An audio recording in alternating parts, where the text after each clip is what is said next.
When rebuilding your engine, it's important that your cylinders are installed completely clean and with a small coat of fresh oil on the iron sleeves.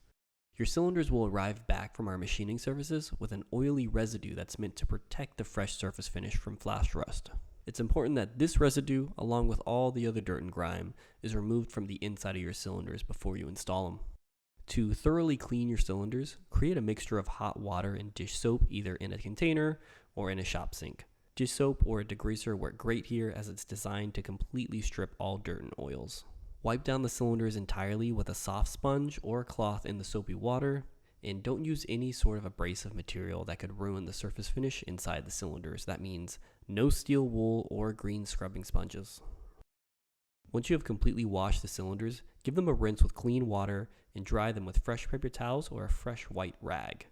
You should see zero residue on the towel when you wipe the inside of the cylinders, and if there's any residue at all, you need to re-wash them until it's gone.